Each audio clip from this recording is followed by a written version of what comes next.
அமைச்சு போட்ட இடம். இதுவே பகவானுடைய பரிபூர்ண நம்ம அப்படி போய் போய் உணர்ந்தா தான் நமக்கு சாமி எங்கே இருக்காரு, எப்படி கூட இருக்காருனால உணர முடியும்.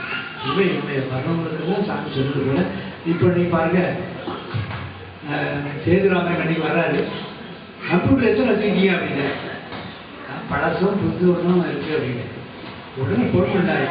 இந்த கம்ப்யூட்டர் கூட அதுக்கு என்னெல்லாம் உண்டு, அத்தனை முகவரையும் கூட சாயங்காலம் வந்து டெலிவரி எடுத்துட்டு போங்க, நீங்கள் ஸ்டார்ட் பண்ணிடுங்க.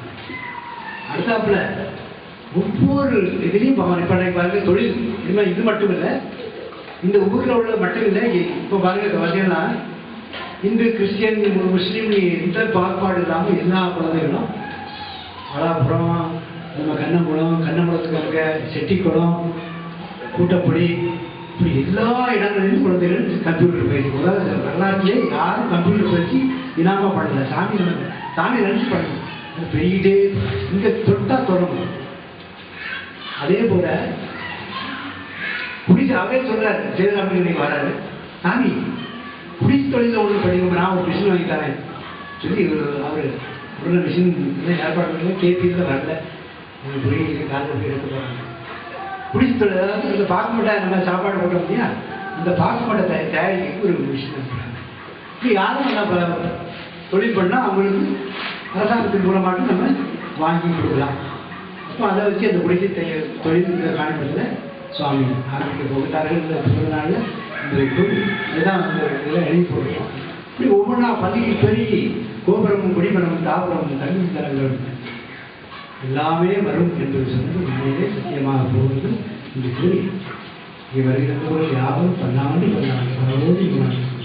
வாடிய வாடிய வாடிய அற்புதப்பட்ட மக்களுக்கு பெரிய பாக்கியத்தை பகவான் கொடுக்குற அண்ணாச்சி மூலமாட்டு வந்து ஒவ்வொரு ஆயுஷ் ஹோமம் பகவானுக்கு பண்ணவும், பாதபூஜை செய்யவும், எல்லா கைகறியும் மாறுகிறது, எல்லா கைகறியும் பண்ணணும்னா சாமி தேர்ந்தெடுத்திருக்காங்க அந்த குழந்தைகள். அதுபோல நகரிங்கனாச்சு எத்தனையோ துன்பங்கள் வேற ஒருத்தர் அங்கே வரமாட்டாங்க, ஒரு ஆன்மீகத்தை விட்டுருவோம். அதெல்லாம் மீறி எல்லாம் அவன் செயல் அவன் பார்த்துட்டு வர இவங்கெல்லாம் வந்திருக்காங்க. அதே போல நம்ம சுப்பராஜ் அவர்கள் என்ன வந்திருக்காங்கன்னா சாமி கூடவே இருந்து எல்லாரும் பல்லாண்டு பல்லாண்டு இதெல்லாம் நமக்கு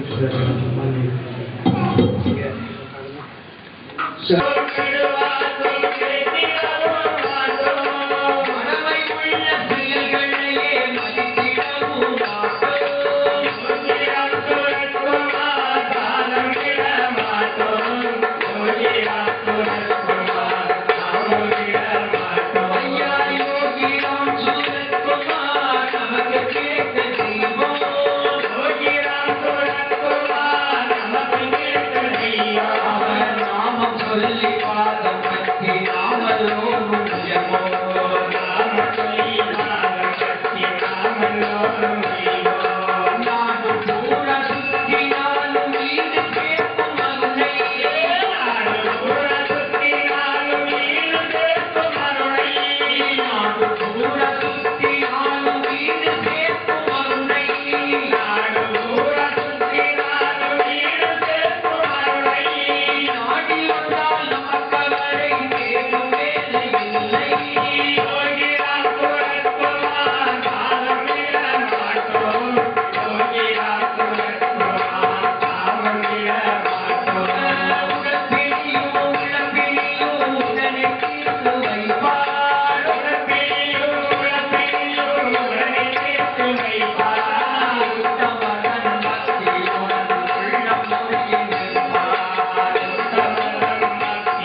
சிவனே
செய்தியை நான் சொல்லி ஆகணும். எனக்கு வந்து சாமி ஃபீல் பண்றாரு. பகவான் பேரை சொல்லி பெரிய ஒரு முக்கியமான ஆள் பேர சொல்றது இல்லை. இன்னைக்கு 11 மணிக்கு நோட்டு எஸ்பி கொடுக்கணும். 3 நாளா அதுக்கு ரூபா கொடுத்து அந்த நோட்டை அனுப்புங்க, வேலை வச்சுற பொருட்கள்லாம் அனுப்புங்க. இது வேற ஆள் வாங்கி கொடுத்தது கூட அனுப்பல. பிஸ்கட்டு எல்லாம் ஒரு ஆள்கிட்ட ஏற்பாடு பண்ணி ஒன்றுமே அனுப்பல. இவங்கெல்லாம் பகவான் நாமத்தை சொல்லி என்ன பிரயோஜனம்? தனக்கு தலையிலே ஒன்று மாணவா இருப்பாங்க. 2 பேரும் போயிருக்காங்க, 1000 ரூபாய் சாப்பாடுன்னு சொல்லி வாங்கிட்டு இவெல்லாம் பக்தன். பொதுவாட்டு நம்ம அப்படி அதாவது நாம சொல்லுவோம் மட்டும் பக்தன் இல்லை, உள்ள உருகி சொல்ல விரும்பல. ரொம்ப வருத்தம், ரொம்ப வருத்தம் வருத்தம். நேற்று ராத்திரி 3 ரூபா வெளியோட பாக்ஸ் ஆகும். 3 ரூபா நோட்டு வாங்குறதுக்கு ஏற்பாடு பண்ணி பணமெல்லாம் 1 வாரத்துக்கு முன்னே கொடுத்தாச்சு. நேற்று வரல, இன்னைக்கு எஸ்பி கொடுத்தாங்க. இன்னும் வந்து என்ன பிரச்சனை? உடனே நோட்டு 8 ரூபா சாமிக்கு தான் கஷ்டப்படுத்துறோம். பகவத்கீதை பற்றி பக்தினா என்ன பிரயோஜனம்? What is the use of chanting Bhagavan's namam? இப்படி பலரும் பலவிதமாக இருக்காங்க. அதெல்லாம் மாற்றிடுவேன். இந்த மாதிரி உள்ள ஆளுகளை அவனுக்கு தொண்டு பண்ணா இவர் 2 பேர் போயிட்டு 1000 ரூபாய் சாப்பாடுனா அது இருந்தாலும் கொடுத்தோம். சரி, சாமி சொல்ல கூட கொடுப்போம். மாதிரி இங்கே ஆட்கள் இதில் இருக்கும். இப்படிதான் இருக்கிறாங்க பக்தர்கள். பல அடையாளங்கள் 1 2 இல்லை. இந்த பொறுப்பை கொடுத்து செய்ய சொன்னால் அது அவ்வளோ எல்லாரும் நம்மளதான் கம்ப்ளைண்ட்